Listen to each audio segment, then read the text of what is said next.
Coming to you live from downtown Detroit, this is Benzinga's Pre-Market Prep with your host, Joel Elconin. This is a volatile puppy here, isn't it? And Dennis Dick. I'm bidding a penny. I will buy the stock for a penny. With everything you need to start your trading day.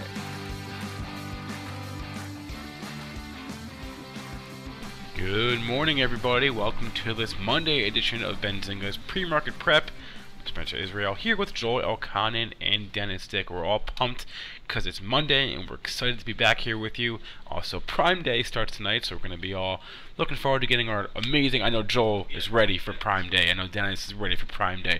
I'm ready for Prime Day. We're all ready for Prime Day here at Benzinga. The Prime Day I'm trade. ready for 7-Eleven Day tomorrow. Free Slurpees. That too. Domino's half price all week because it's cow week or something. I don't know. We'll get to all that, but we're going to talk about Tesla, of course, and the Model 3 is in production, and how options trading works after the markets with regards to Tesla. Dennis was talking about that on the pre-market show. We're also going to discuss some interesting ratings this morning. Intel, Juniper, Costco, all getting downgraded, so we're going to talk about that as well. And the stocks that got some positive ink and barons over the weekend. Our guest is at 8:35. It's Chris Temple, editor and publisher of the National Investor. Joel, how was your weekend? My weekend was very good. Capped it off with some water skiing yesterday, and I might be getting a little bit too old for that. I'm a little bit sore today, but let's get right to the markets here. S&P futures are trading in the green by 0.75 of a point, hanging out just above the close. Traded up to 24.29 and a quarter. That's your pre-market high. That's ahead of Thursday's high, so that's a good level to keep an eye on for resistance. On the downside here, wow, what if we go red on the session? I'm looking for us to trade down to 24.18 and a quarter. Beyond that, we could be in for a little bit of trouble. Crude down 51 cents at 43.72. I guess inviting some non-OPEC countries to meet in Russia, not giving the black gold here a boost. We'll see what happens later in the session. Taking a look at the daily chart, you had a 6, 7, 8 day rally that seemed to fade into a 1, 2, 3, 4 day decline. Crude gold up $1.10, just holding over 1,200, and silver taking it on the chin as well here. Wow, 15.28. That's really gotten smoked as of late, way under 16. Dennis, how was your weekend there up north? That's good. Actually, weather was good. They called rain all weekend. I don't even think we saw any rain at all. So, no, it was good. Just chilled a little bit there. Nice late weekend of relaxation, and ready to go here this morning, though. All right, so let's just start out with a little bit of an educational piece here. And Monday morning education. Monday morning education, yeah. Taking it back to school, Monday morning, the Monday morning blues when you have to learn stuff at 8:03 in the morning. But, okay, at 5:03 for you guys listening out west. But, okay, let's talk Tesla here. So Tesla's got some action. It's trading up 4 points here, obviously, this morning. We've got Musk, and we'll get into those details in a bit. Well, Spencer, might as well give us the details on why Tesla's up, and then we'll jump into the educational part. Because the Model 3 is a thing now. It's cool looking. Yeah. Send pictures. Elon, photos of it. Yeah, Elon has his, and people who ordered theirs are getting theirs too.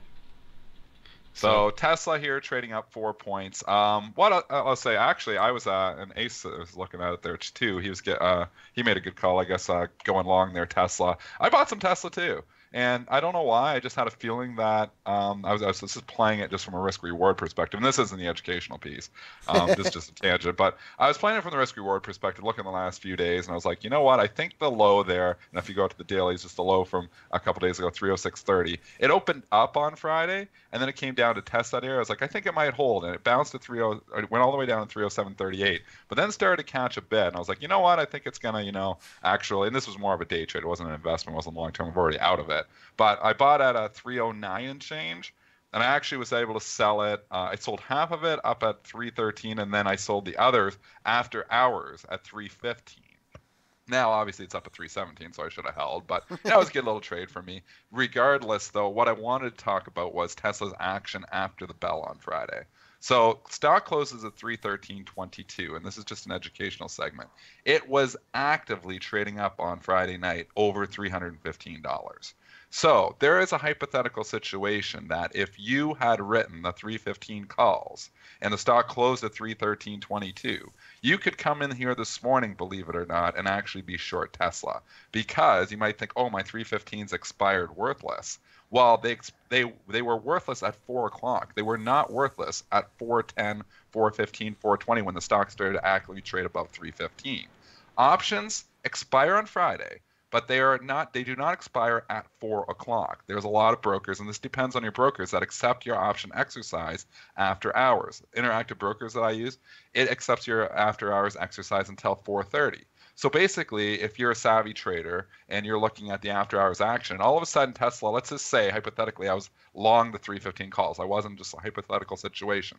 If I was long the 315 calls expiring on Friday, I could actually short the stock after hours. There was this opportunity to short the stock at, let's say, 315.30, immediately turn around and exercise my calls and bank 30 cents. So because the stock, my calls would then be exercised at 315, but the stock was a bid up at 315.30.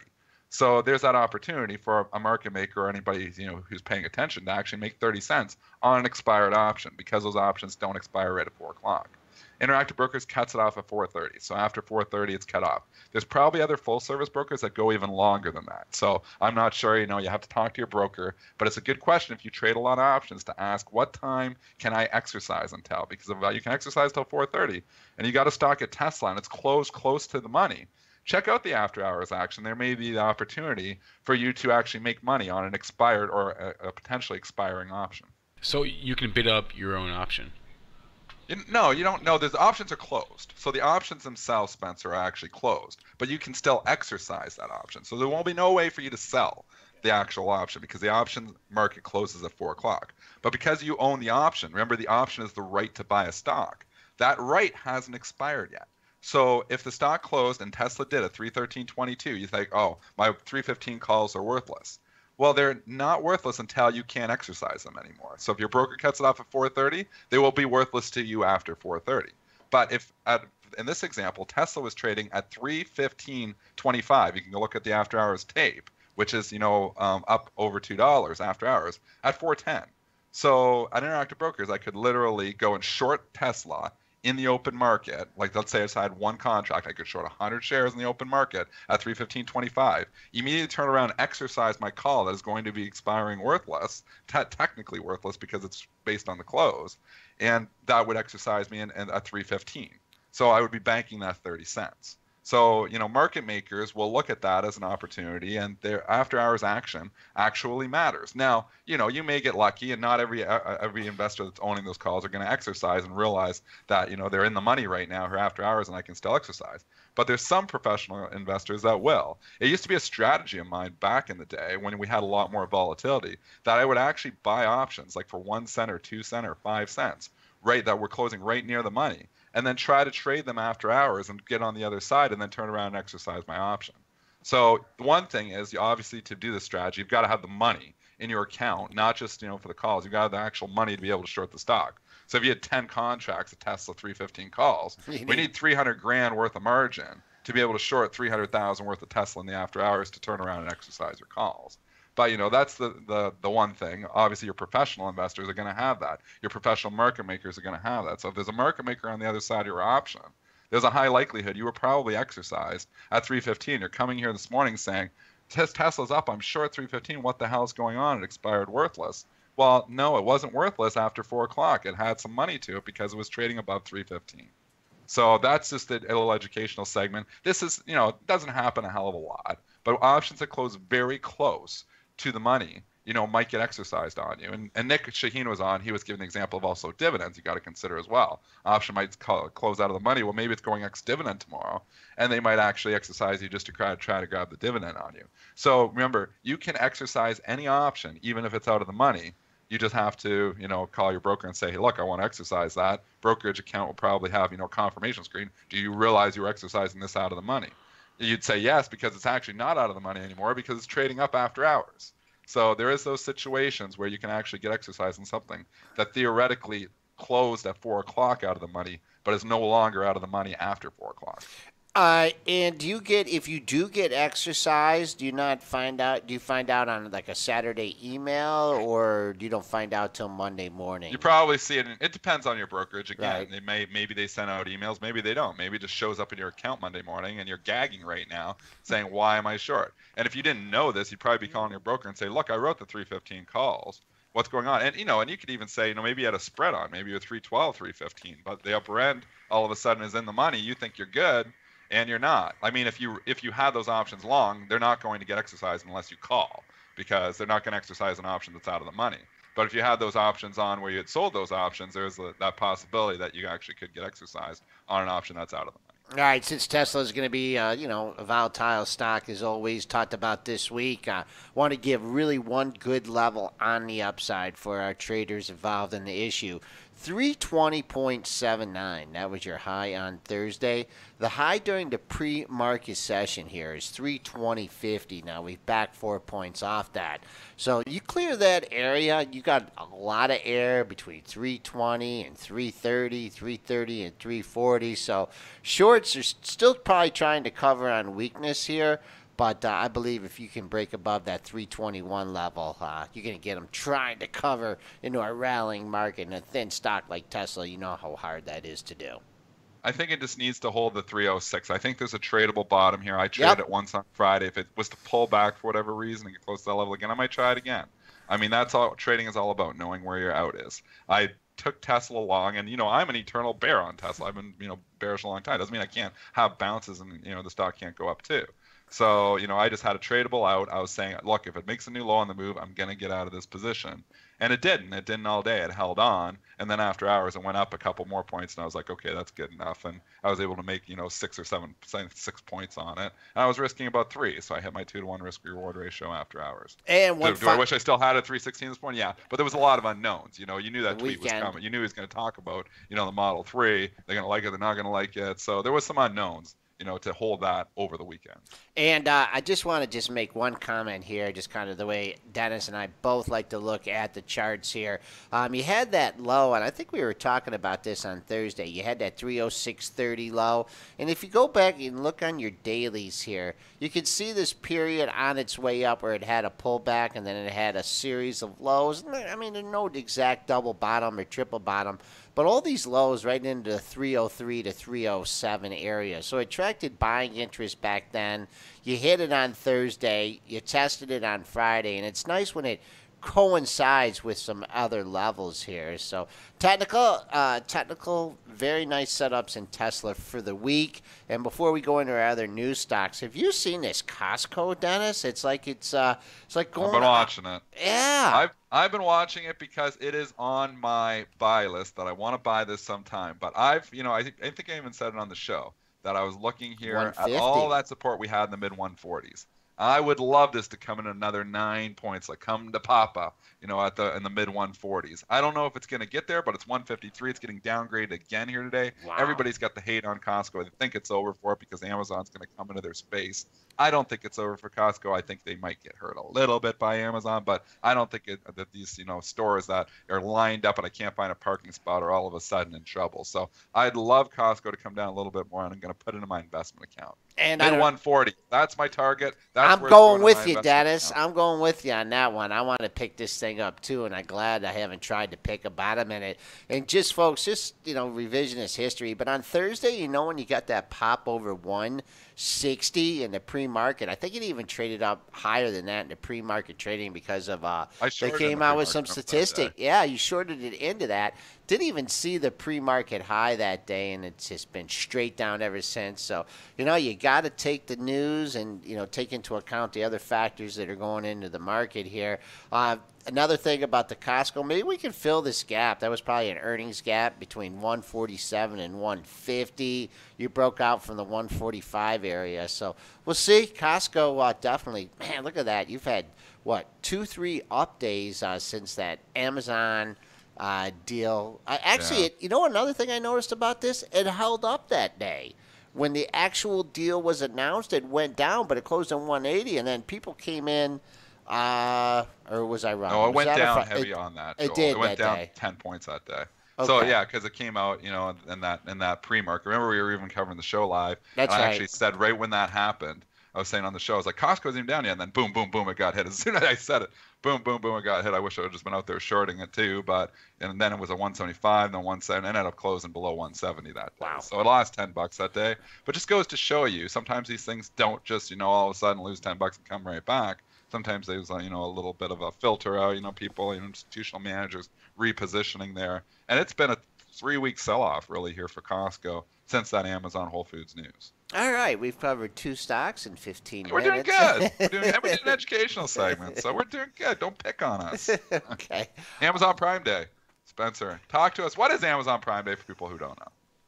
Well, if you don't know by now, I can't help you. But no, You can't. There's some people that don't know Amazon Prime Day. It's the annual day that Amazon puts a lot of things for sale, discounted price on their website for Prime members for Prime members. So you join Prime for the day, you get all these amazing deals. Things normally, there's it is a place for good deals, but Prime Day is sort of like the cream of the crop. You get more deals just by sheer volume.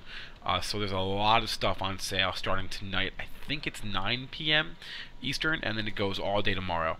And so you get a lot of really good deals and a lot of people incentivized to join Amazon Prime and become a member because of this day.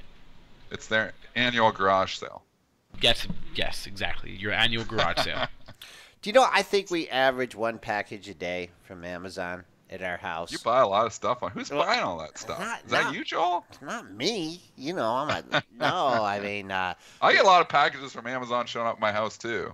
yeah. They're ringing the doorbell all the time. Hey, you got this. This is like, I don't know anything about that stuff.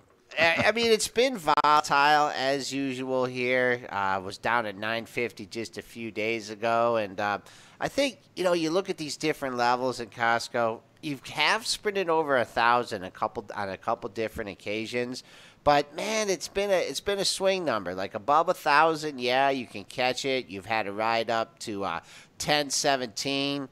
But, man, it seems like it comes back down through there. It's a pretty good short. I'm not going to look at the all-time high. I'm going to pay attention to the all-time closing high, for confirmation, another move higher. And that's 1010.07. But Dow's has been a pretty good swing number, trading at the highs of the pre-market session at 985.33. See a high sticking out at 990.68. So if you're looking for another target on the upside, 87.56 was your June 29th high, and 990.68 was your high on June 28th. Is there a trade in here just to buy it every Amazon Prime Day? Like, I haven't looked at any of this. I'm just remembering, and I have Goldfish members, so maybe I'm remembering wrong. But I feel like Amazon is up every day on Amazon Prime Day. And if we would have bought, obviously, on Friday close, knowing, hey, Amazon Prime Day is coming Monday night or whatever it is, we'd be up 6 points right now. What isn't there, you can make it a strategy. You can do Alibaba on Singles Day, and you can do Amazon on Prime. Maybe we could retire on this strategy. The simplistic strategy of buying these stocks on their big day. All right. Other morning There's an article there for you. Okay, another article. We're throwing you articles all over the place this morning. Exercising out-of-the-money options in Tesla and buying Amazon on Prime Day. Okay, a couple other stocks here I just want to talk about, and I forget where I was going here now. I had a good one, too. Where is it? Oh, Abercrombie & Fitch, A&F, trading down 12% here in the pre-market right now. Obviously, just said something because this was not down 12% when I was just checking a little while ago. Nope, Do we have the news on what's happening with Abercrombie & Fitch? Yeah, something just came out. They have terminated their discussion regarding a potential transaction, and they don't intend to comment any further. I don't know what the transaction was, but they've turned whatever it was, no more. So well, no more for shareholders here either, because it's down now 13% here. I mean, this is a stock that is one of those classic that was awesome back in its day. It's one of those retailers, and I classify a lot of these, teeny, these stores, they're selling, their little logo, their name. You can even think back to Tommy Hilfiger days when that was a hot stock, and now Abercrombie & Fitch has gone that way here too. We're down 15% here now, so we just fell another 2% as I start speaking. And I should clarify that they were terminated a discussion terminated the discussion regarding that a potential transaction of the company, not the fact that they were going to buy someone. If you misinterpreted my headline from before, they are no longer on the market. So they terminated this. So there was actually a potential deal for Abercrombie and Fitch? I had never heard somebody any was going to actually buy Abercrombie and Fitch. They're saying whatever deal may or may not have been in the works is now off the table. I didn't even know there was anybody on the table for Abercrombie and Fitch. Regardless, that the market doesn't like that because they think probably the only way Abercrombie and Fitch is, going to be around here in a few years is if somebody buys them, and I don't know if that's happening now. $10, that's stock. I don't want anything to do with it. 10.15 now it's down 16%. I mean, you got 10 psychological level. Let's see what it does there. Maybe it can bounce at $10 for a bounce for a trade. Long-term investment, no, thank you. John Dotson pointing out 23% short interest, so they're raking it in. Yeah, there may be some buyers here today. A little early yet to say whether $10 is going to be a significant level. Traded 10-11, see if it could stay in double digits here. Doesn't look that way right now, but let's see if we'll check on this one a little bit later in the show. See if we could get at least a couple brackets, a couple 5, 10, 15-minute brackets in the same area. If you really want to be greedy and you want to hold out for the June of 2000 low of 838, I think you might have to wait a few more days here. 10.11 the current low, 10.19 the last trade. And, Dennis, this is in contrast to some of the other retailers that have been showing a little bit of life. Barron's mentioned Well, this that. had showed life. Yeah, let's until see. today. Until today. So not good for at least the retail sector for this issue.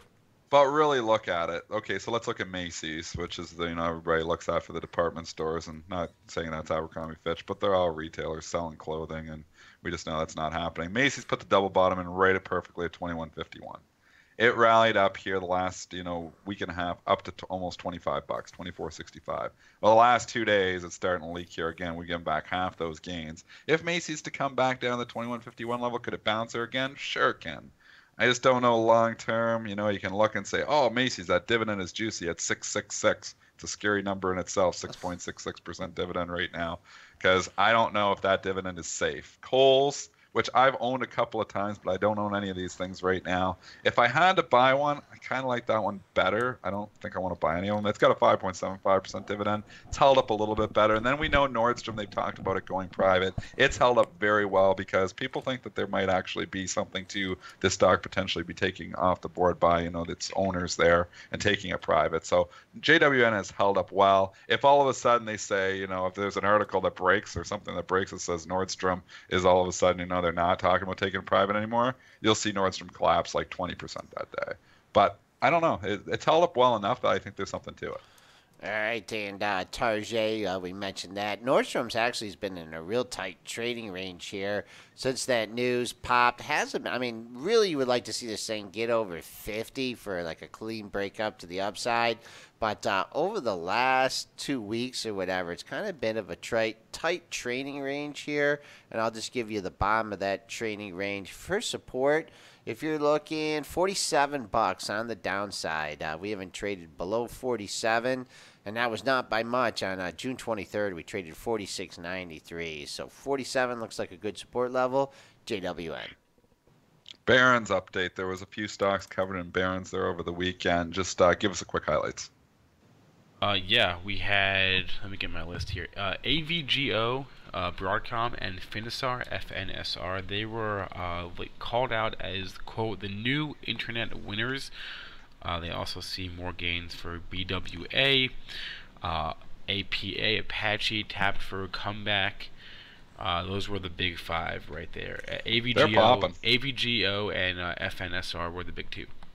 AVGO is up $3.50 here in the pre-market. FNSR is up 2.5% now in the pre-market. If you don't, follow Barron's or care to read it, it's very important that you know which stocks were covered here, though, because when they cover a stock, it moves it. They are market movers still. Everybody looks at, at midnight they come out there on the Friday, or Saturday morning, I guess you could say at 12 a.m. They pop on, usually right almost at 12 a.m. all the stories, and then obviously you get your paper Barron's shows up Saturday morning, but I mean, when you come in here Monday, there's portfolio managers and there's like other, investors that have read that, and they will actually follow the Barron's calls, and that's why you see a stock like Finisar trading up 2.5% here this morning, just because we call it the Barron's pop. Or the Barron's drop 27.36. That's your pre-market high. See if that coincides with some daily levels. A couple highs just over 27. So let's see if we can clear that, get up to the $28 handle. The one I thought was interesting was Borg Warner. And you saw what happened. I mean, I guess companies that sell auto parts as opposed to companies that actually make them. But the reason I like Borg Warner is that much more of their business is going towards electronic vehicles. And they just kind of feel like when everything is, shaken out, whatever happens in the car sector, there are going to be more electronic vehicles there. And they think Borg Warner is well situated to capitalize on that, trading up a little bit in the pre-market. The one I'm having a little bit of problems digesting here is this Apache. And they're looking for Apache to double here. Very good article. Really? That's a bold call. Yeah, as it made. Why? Because look, you ready for this, Dennis? It said oil by 60 at the end of the year. Apache doubles. Yeah. So they're bullish oil. Is oil trading up? Did they move oil? No, they didn't. Oil's down. They couldn't. Do you move see oil. that, Dennis? I mean, honestly, and it's basically the same analyst from Citigroup that was bearish over 100. And, made a great call on that. Okay, I want to stop for a second and just go back to the call before you talk about the city. Because Apache to double if oil goes. Do you think if oil goes to 60 that Apache would actually double? Oil was almost at 60, late last year. We only were at $68 on Apache. So where are they coming up with a 90? Because they or 80 or whatever, 85. Yeah, I don't know. I think that I'm skeptical on both of them. I'm skeptical on both of them. I mean, I just don't see crude ripping to 60. And even if it does, I have to agree with you. I mean, they're trying to pick a bottom, though, Dennis. They're trying to do value investing, for that. right?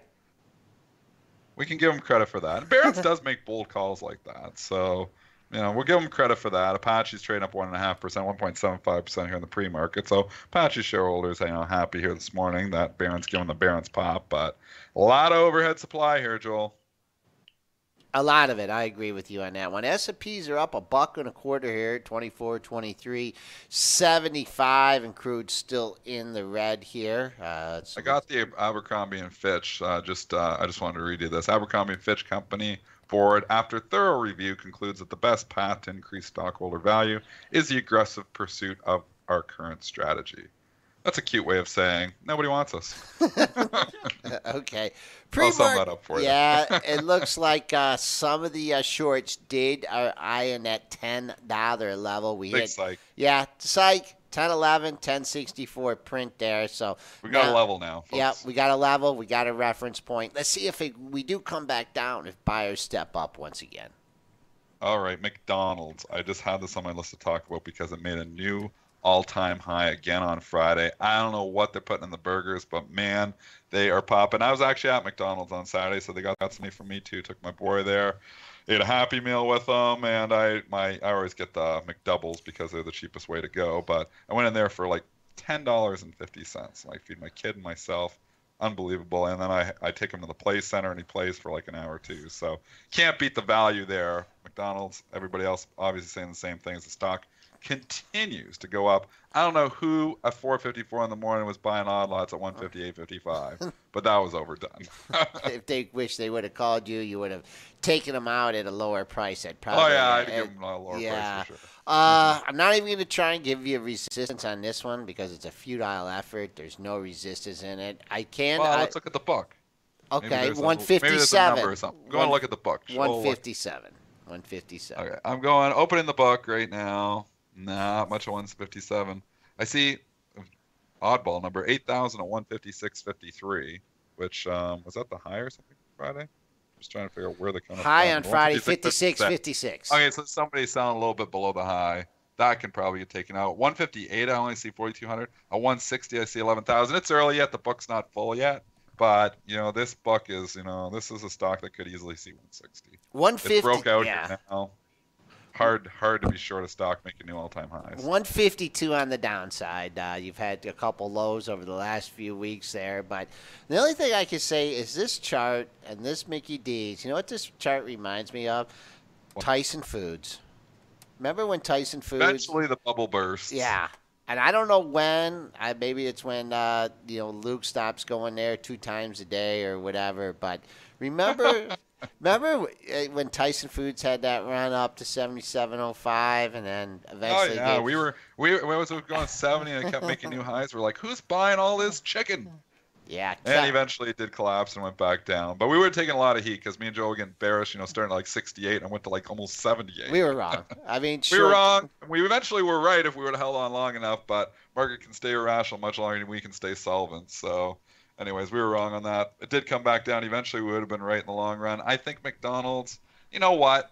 Though 2.4% dividend, there's value here. It's hard to say that this is another Tyson Foods. I mean, eventually, is it overdone here? Probably for McDonald's. It's been a hell of a 2-year run, really.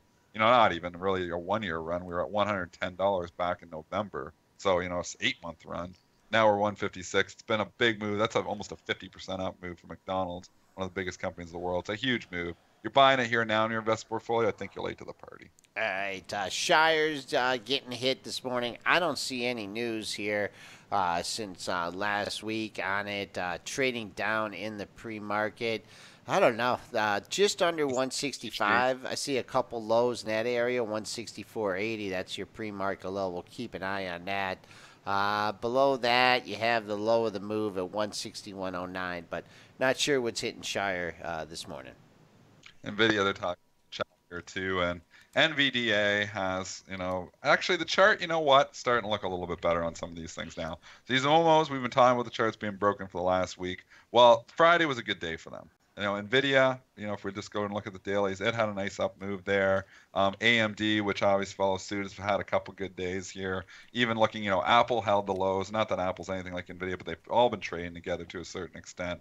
Microsoft had a bounce off the 68 support there. We know Tesla held its low. It's kind of a little bit different party there. Google kind of held up. Amazon kind of held its 950 level. I mean, some of these momos held their old supports. So, now that people are turning around and coming into them, maybe looking for the cheap. I don't know if I'm chasing them here or not, but I'd be cautious if I was short. Look at this Apple chart here, Dennis, and I talked about the 142 level on the Huge level. Yeah, look at that, but look at these bounces.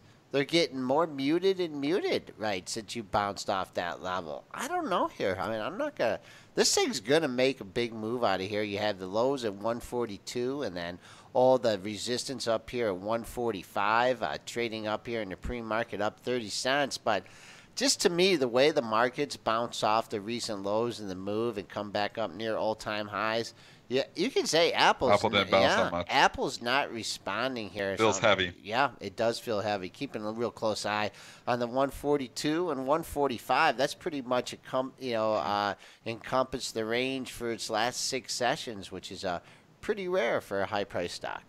I'm still sticking with it in my long-term investment portfolio. I had it in there for a long time. I actually did sell half my position, remember, up at 147. And then it would actually end up going to 155, so it was a little bit early. Sticking with the other half there, still like Apple long term. Okay. All right. 8:33 here. You want to try and cover one more issue before we... Quick and balance. Look, I'll give you 1 minute. So I'll give you 1 minute of imbalances. General Electric, which just cannot catch a bid. Gosh. Another 94,000 shares to sell here today. That stock is just in a world of hurt ever since Deutsche Bank said they could potentially cut the dividend. Coca-Cola, 37,000 to sell. BP, 35,000 to sell. Some of your oils overseas are trading down, obviously, with oil trading slightly lower here in the pre-market. Alibaba... You know what? We haven't talked Alibaba chart. I want to talk it right now. That's a 12,000 to buy here, but Alibaba's held up fairly well too. All right, and I know it took out that 135, not by much. Took it out on a few different occasions, but look at the old resistance here. Building at 145, that's ahead of the all-time high, 148.29. Another thing I'm a little surprised on this one is they came out with the big project, 50% more revenue and coming out, and I just haven't heard many comments about where the stock's going to go here. So little skepticism. I like the 145 as resistance. If it started making new highs on the move, then I think you'd start to see maybe some analysts chasing price again. So I think, if you start getting above, and not a high of 148.29, but these recent highs, 145.36, 145 right on the kisser, that's where it needs to get above. It needs to go above that area and start, then it can go attack that high, and then think about attacking 150. But I think you'd have some analyst push if we started, getting above 145. All right, we're gonna shift gears here. We're gonna go a little bit macro on you here with Chris Temple, editor and publisher of the National Investor, and give us a little bit of a longer term outlook on the market. We'll be right back with Chris.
Welcome back, traders and investors, to Benzinga's Pre-Market Prep, brought to you by Benzinga Pro. I'm your co-host, Joel Elcon, along with Dennis Dick. Spencer Israel running the boards, and we have Chris Templeton on the line, editor and publisher of the National Investor. Chris, how you doing today? Great, Joel. Good to be back with you guys. Yeah, we always enjoy your fundamental and macro outlook on the market here. So before we go into any of these commodities or the gold market, individual stocks, or the momos, just give us your overall feel on the market here. We've hit our all-time highs, right? We've backed off, but as always, these declines have been the buy the dippers in the face of rising interest rates. It seems like the Fed's convinced that there's going to be some good numbers coming on down the line. They're not too worried about raising interest rates. What's your take? Well, I think Joel, the Fed is less worried about what the economic data is, which is more of an excuse than an explanation for what they've done, and they are simply on an almost robotic quest to, at very long last, undo some of this extraordinary monetary stimulus that we've with for the better part of a decade. I think you can really encapsulate their policy, to be overly simplistic perhaps, in the way that Jeffrey Gundlach of Double Line put it several months ago. The Fed is going to continue to, in almost robotic fashion, raise short-term interest rates, shortly perhaps start to unwind their balance sheet until they take one too many steps and break something. But between here and there, we're going to have a very different market. I think that the market indices are going to be in trouble. But within the market, we're going to get some really interesting rotation. A lot of stocks and sectors that have brought up the rear will do otherwise now. And if you're a fundamentalist and a value investor, this is finally going to be your time. Okay, so you think they're going to walk that fine, but eventually they just kind of might tip things over and have a negative effect on the market.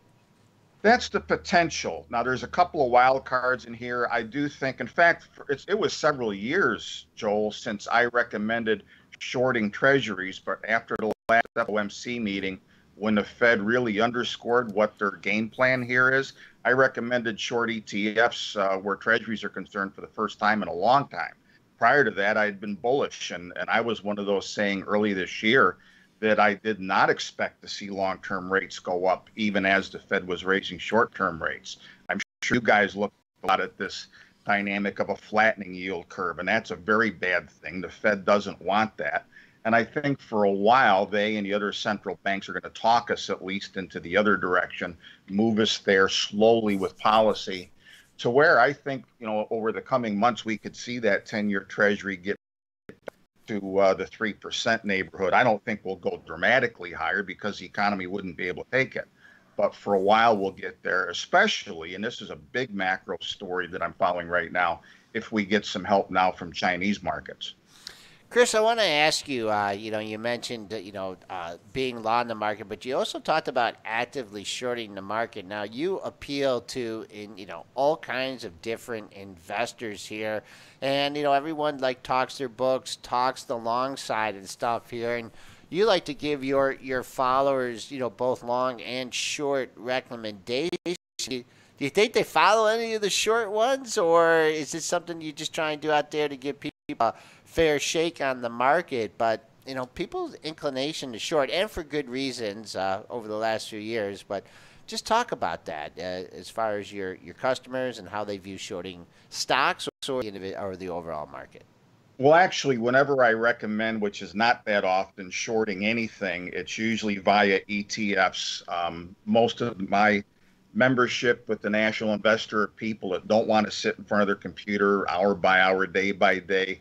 We want to look at a theme. We want to look at a good entry point and then get into a trade for a number of weeks or months if it makes sense. Like I mentioned just a few minutes ago, where I think it's finally time for us to be able to make some money for perhaps a number of months by being short treasuries. The only other thing recently that I added to that just within recent days was I recommended shorting the NASDAQ itself. At the same time, I'm going more long incrementally on some individual stocks, cyclicals, some healthcare stocks, some other stocks I think represent a good value. Because again, I think we're going to get a pretty interesting rotation here if I'm right about what the Fed is going to do, if I'm right about long-term interest rates finally moving up for an extended period. The momentum stocks, the FANG stocks will finally underperform, if not decline. But at the same time, guys, I think there's going to be some really nice money made as investors are finally forced to go out and actually act like investors again, not just be passive, investors in ETFs or the FANG stocks or whatever. Let's talk a couple cyclical stocks that are on your radar on the long side. Well, I'll tell you one of the ones I really like. I think that there is still some near-term danger of a breakdown in the oil price, but I think that the worst is over. And there's a lot of oil driller space. It has been like trying to catch that proverbial falling knife. It astonishes me that with crude oil right now at $42 or $43, a lot of share prices of some really good companies are cheaper now than they were when oil was 26 bucks. But if you want to stay on a conservative side, a no-brainer company right now, which is one of the Cadillacs, the MLP space, is Enterprise Products Partners. They just raised their distribution again. It's got better than a 6% yield. The stock is still a third or more off of its high of over $40 from back a few years ago. But they've been raising their earnings. Their dividend is going up. They just added some additional pipeline traffic. And if you believe that the worst is over for energy and that we're at least going to be able to get to where we maybe are going to be with oil from the mid-40s to the mid-50s for a while, the industry has adjusted fairly well to that new pricing structure, and the better companies with economies of scale like Enterprise are able to make money at it. So a really good no-brainer core holding, if whether you're an income investor or you believe in the cyclical growth story with 50% upside potentially from its current price, Enterprise EPD is one that I would look at. And I mentioned healthcare, guys. Yep.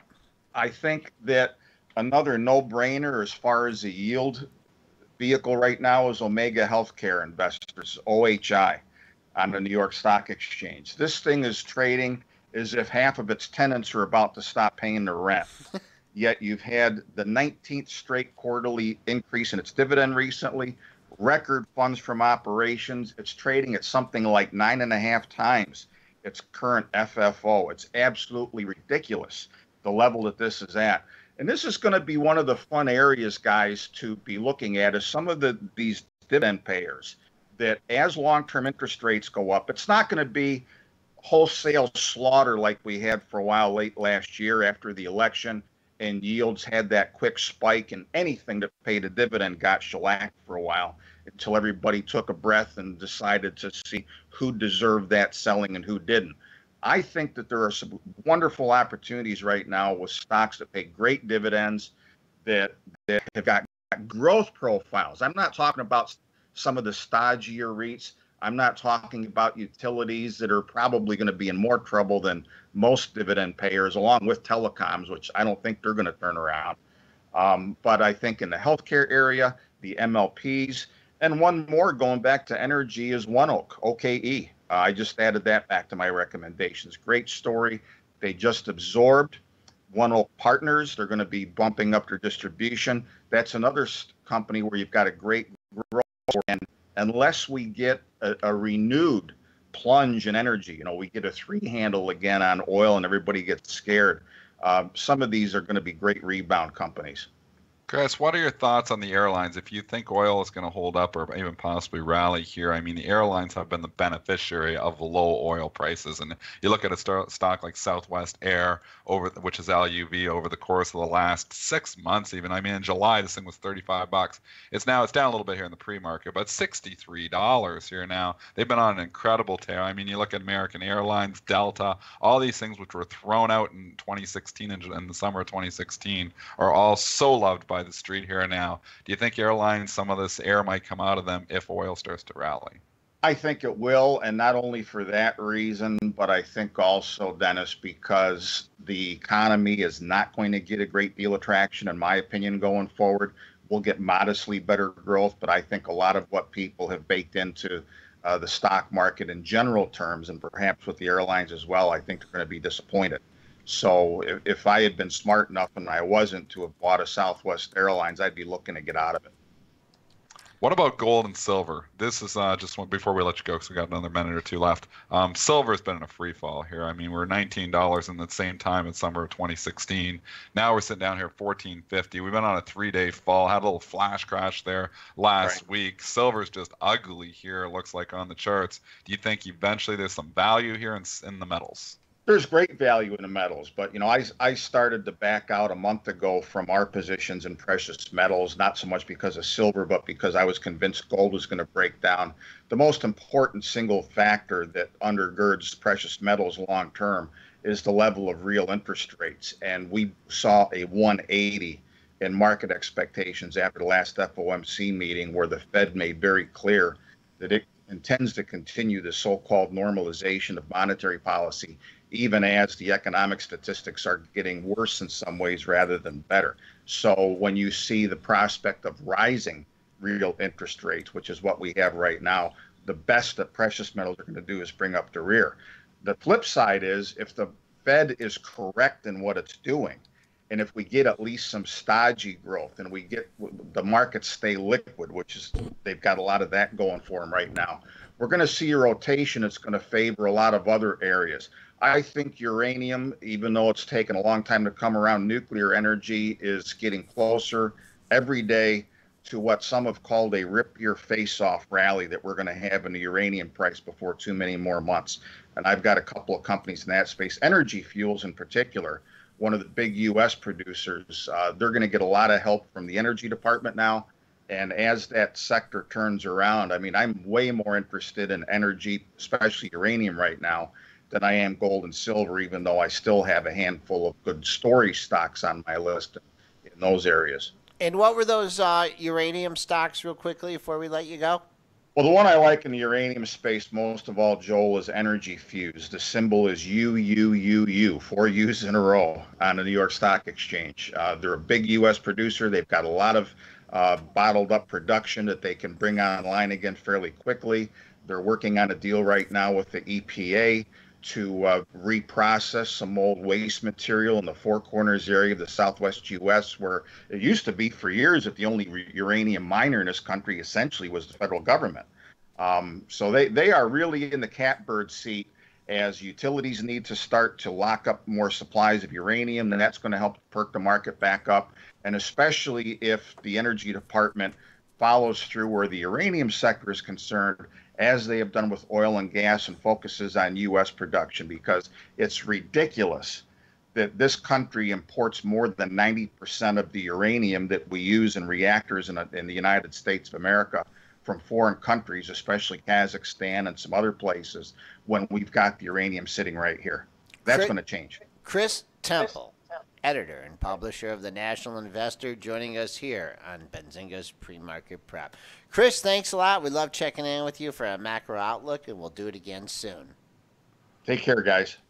All right, slow leak here in the S&P 500 index futures, Dennis. We are now 7.25 points off that pre-market high of 24.29 and just struggling to stay green here on the session. Just a red tick there, Dennis. Have you seen anything in imbalances, or we've covered a lot of news? What do you think's? Nah, you know what? Oil's down a little bit. It's interesting. We were just talking the airlines. I don't know what happened to Southwest Air here, but LUV is falling pretty hard here now. It's down 2%. They must have said something. I'm looking at some of the other airlines are starting to get a little bit weaker here too. General Electric, we are talking 173,000 to sell here now. I think, it's just a little bit of profit taking here. If you look at some of the Momos, which were trading way up here earlier, have started to give some back, just a little bit back. There's still, most of them are in the green here. But, you had cited that Apple's trading up 30, 40 cents. It's almost flat here now. So, we are leaking here a little bit in the pre-market. And it's just, rotation here still, and the market's still trying to figure out where it wants to go. One thing, we talked silver. I mean, SLV, I see them coming every day, and it's down 2%. So here it is again. It's trading 14.50 here now. Silver just in a free fall. All right, Spencer, you had a little bit of news you were reading about Kraft Heinz and Unilever. You want to touch on that? Yeah, I was actually going to bring that up, and you read my mind, Joel. But a note from Susquehanna, the analyst here, is Pablo Zonich. He says that there is a more than 75% chance that Kraft Heinz, KHC, makes a hostile bid for Unilever. So it's UL and UN. So 75% chance or more that Kraft Heinz makes a bid here. I thought that was really interesting. And he says that it's still a good fit, even though it's been rebuffed by Unilever in the past. He noted that Buffett is expected to pay as much as $200 billion to pay out as much as $200 billion in that scenario. But I thought that was UNUL. You've picked your poison. There's two stocks here on the trade as ADRs. Both of them are trading up about 1% on this news. So I don't know if there's a potential bid. We heard something about this a while ago there too. So this isn't just coming out of the blue. Kraft Heinz, to talk that stock, the food stocks have just been absolute free fall here too. And honestly, ever since the Amazon Whole Foods thing too, I don't know if they think like all of a sudden Amazon's coming in there, they're in trouble too. I mean, General Mills and Kraft Heinz, these are the things that, they make products here. They're not, they're being sold in stores. Why can't they sell on, on an Amazon Whole Foods as well? So I don't totally get, maybe there's a little bit with interest rates here, and these are defensive plays as well, but I don't totally get the recent sell-off and recent weakness in all the food stocks like KHC, General Mills, Campbell's. Because Amazon's going to start making food, Dennis. They're starting. Seriously. Well, make food now too. Yeah. Private label. Yeah, that's the concern. Is that they're going to? Is it for real? Yeah, you think it that's is. A concern? Yeah, that they're going to be, have Amazon ketchup and Amazon. I stick with my Heinz ketchup. I'm telling you, it's the truth. Spinner 2-1 ketchup. I'm not ever ordering Amazon ketchup. I don't care what it tastes like. Spinner 213 mentioning some love traffic here. June traffic down now. I thought it was our pre-market traders hitting the stock on Chris Temple's comments. But it does look like we do have a little bit of fundamental news out here on Love, trading down at 62.80. Let's go to our daily charts. Man, you have to look at the $62 level. You got a lot of support there. Your 3, 4, and 5-day lows right around the $62 area. Ratings, there's a million of them here this morning. Highlights, the one I would say would stand out the most is Intel. Intel getting downgraded to underperform at Mizuho. They're putting a $29 price target on it, which is obviously almost 5 points below where it closed at 33.88. Stock is down 55 cents here in the pre-market. For all the love that the tech stocks have really been getting, Intel really hasn't participated here at all in 2017. It's actually down on the year here now. Started the year up around 36 bucks. It's now 33. Intel not getting the love. 33.27. That marks your pre-market low. Not trading much above that at 33.33. Looking on the dailies, boy, you got the low of the move right there, right now at 33.34. Also some lows back in November at the 33.50 area. So let's see if the downgrade, maybe you can get a bounce off this area, but I think a close below 33.50, you could be in some trouble here in Intel. Other ratings, Dennis? Juniper got upgraded at BMO. It's trading up 43 cents. Costco was downgraded at BMO. It's down another 68 cents. That's just analysts chasing price, in my opinion. Big one here, PayPal getting upgraded at Bernstein here today. That stock has been a monster. It's actually approaching another high, which I'm just trying to grab. 55.10, 55.14. We're right there. That's the level of significance. I mean, it was trading 55.20 in the pre-market. Hasn't busted through it in the regular session, though, so you got to watch that 55 level. But PayPal's been a monster, too. PYPL. All right, let's take a look. 55.14. That's your all-time high. Stock has had a bit above 55 one other time, but was pulled back from that area. Quiet over the last few sessions. Look at the pre-market trading. High of 55.20, trading at 54.99. So making another run here at the $55 here in PayPal. Also, just flying through them, Xilinx, XLNX, upgrade to buy at Jefferies. That's up 2% in the pre-market. 5 below, downgrade at UBS. I don't know if the fidget spinner craze, if that's about that one or not, but FIVE downgraded this morning, and that's actually an interesting chart. Ooh, that's an interesting. Oh, it's got the double downgrade? Oh, no, never mind.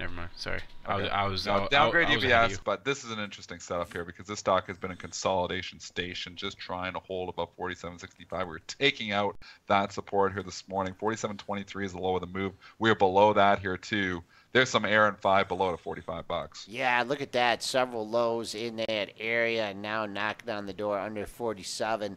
Let's see if the downgrade will get it going. Johan Smith has been here. He's been pretty patient. Has a couple questions.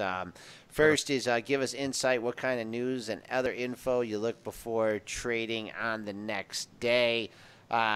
Dennis, I'd just say, a lot of it has to, when you come into earnings season, obviously you have your drivers. I think for me, I look for, certain technical setups and, potentials for 2-day moves. Of course, with the show, we're looking at all the after hours action as well as, what comes, how stocks are reacting to that 4 a.m. open. Dennis, you want to talk about any news, after hours action? My day starts, my prep starts for the next day at 4 p.m. the previous day. So once it closes, obviously all this action is going to affect price the next day as well. So, I'm looking at what's strong after hours, what's weak in the, after hours, because that might spill over to the next day as well. In all likelihood, it will. What's on the calendar? What's going ex-dividend tomorrow? Because sometimes those stocks tend to open a little bit higher and then actually have a weak close the next day. And then you're looking at news, you're looking at ratings, what's, the big analysts say. Basically, a lot of the stuff that we cover on the pre-market show. So, we cover a lot of it. And, and right now here, just more breaking news. Best Buy, we've got some news here. Best Buy, BBY, trading down 3.5% in the pre-market. Another retail disaster here this morning. Spencer, what is going on at Best Buy?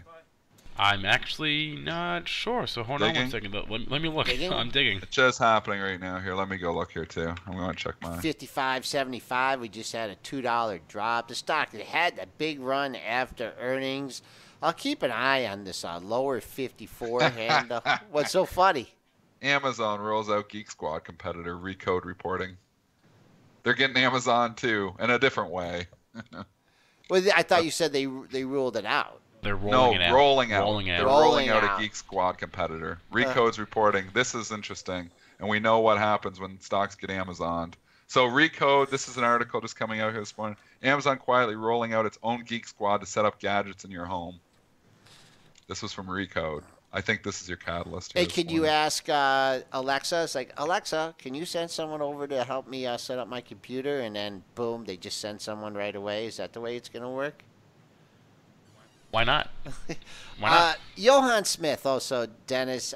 Insight, what kind of besides that, discuss stocks and options, both besides on gold miners. Now, boy, this is kind of a tough one because not only do we not trade the ETFs like Nugget and JNUG and VIX. I don't like trading any of that stuff. Don't even like. I mean, the options are probably even more complicated. You know, probably more risky, more value or more volatility, more premium in it. So maybe we'll get Nick to comment on that tomorrow. But Yeah, save the options questions for Nick, our specialist who comes on obviously Tuesday. I mean, you know, the ETFs, you know, I kind of stick with the main ones, you know, when I'm trading, you know, anything with gold, silver, or with, you know, the metals, like, you know, you go to the junior miners, you can do some different things, but I like to trade the GDX. You know, that's one that I trade as well. So, you know, I stick with the main ones. And Coach, just quick question on that. Bunch of highs here, 47, 87, trying to get through 49. Barron's talked about that one a little bit as well, but it looks like you found some sellers ahead of the $50 level. So I'd look for at least a close above 48 to clear this hurdle. But you have 1, 2, 3, 4, 5, 6 highs just under $48. All right, Spencer, we're a minute over here, but you want to wrap up today's show and preview what's on Tuesday's stock? Yeah, I actually forgot to mention over the weekend, I finally got around. It took me 5 months, but I finally watched Betting on Zero, the documentary about the Ackman Herbalife saga going back a couple years now. Very good. If you haven't gotten around to it, it's on Netflix.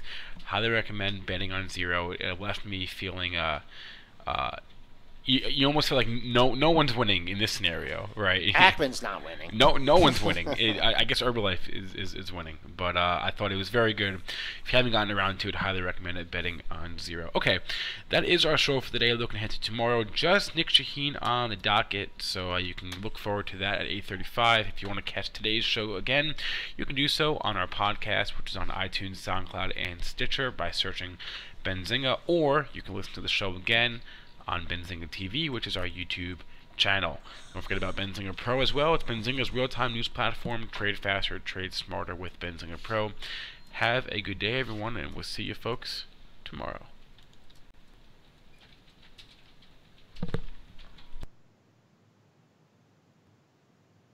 Whether you're a short-term swing trader or a long-term investor, you need to check out Thinkorswim, brought to you by TD Ameritrade. There's a reason why Thinkorswim has been named the #1 trading platform, because it has it all. With Thinkorswim, you can trade stocks, options, futures, forex, and virtually every other type of order. Get notifications on mobile devices and interact with other traders in chat rooms. You can also use technical indicators and see the latest investing and trading education in Think Money magazine. If you want to keep up with the markets, you need Thinkorswim. To experience everything Thinkorswim has to offer, open a TD Ameritrade account today.